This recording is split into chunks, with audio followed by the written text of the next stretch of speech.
We provide you the platform to turn your dreams into reality. Give wings to your aspirations with KR Mangalam University. बात अब धर्मांतरण का racket चलाने वाले छांगुर बाबा की, जिसको योगी आदित्यनाथ ने जल्लाद कहा। दरअसल छांगुर बाबा से एटीएस की पूछताछ में बड़ा खुलासा हुआ है।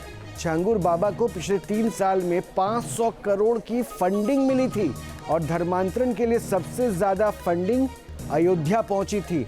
छांगुर बाबा और उसके सहयोगियों के बैंक खातों की अब जांच जारी है। आलोक पांडे की एक रिपोर्ट इस पर। धर्मांतरण की फैक्ट्री किस कदर बलरामपुर में उतरौला में चल रही थी, मधुपुरा गांव और जमालुद्दीन उर्फ झेंगुर बाबा के इस अड्डे पर। इसे घर भी नहीं कहा जा सकता, ये बंगला भी नहीं कहा जा सकता।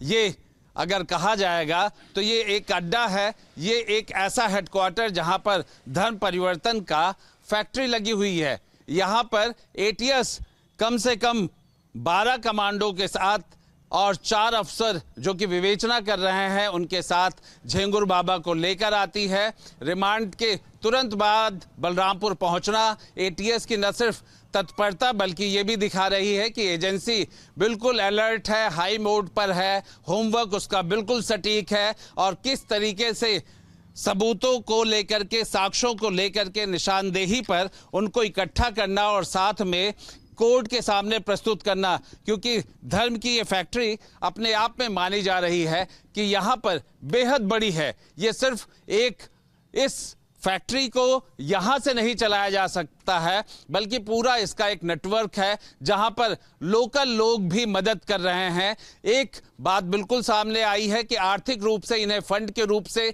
नेपाल से, अरब देशों से, दुबई से, स्वीडन तक की बात हो रही है, स्विस बैंक तक की बात हो रही है कि वहाँ से भी पैसा आता था, वहाँ पर उनके स्विस बैंक में अकाउंट थे, इस तरीके का। और जितनी प्रॉपर्टियाँ खरीदी गई हैं वो करोड़ों की प्रॉपर्टी है।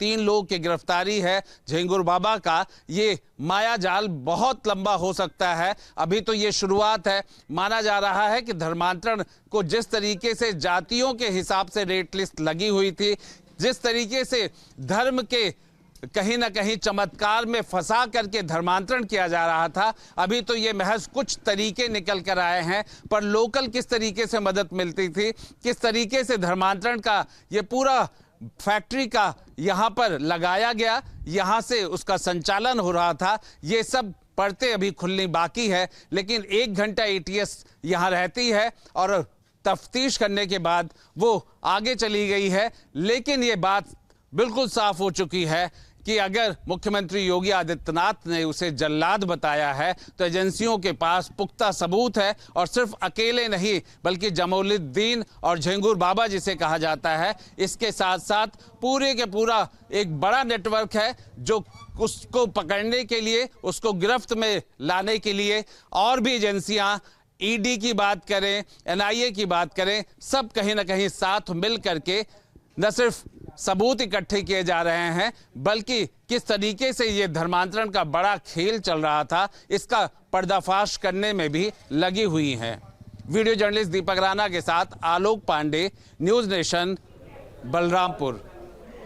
जहां भक्ति है हर शब्द में, कथाओं में छुपे हैं दिव्य रहस्य और ज्योतिष देता है जीवन को दिशा। धर्म से जुड़ी हर बातों को जानने के लिए हमारे चैनल स्तुति को सब्सक्राइब करें।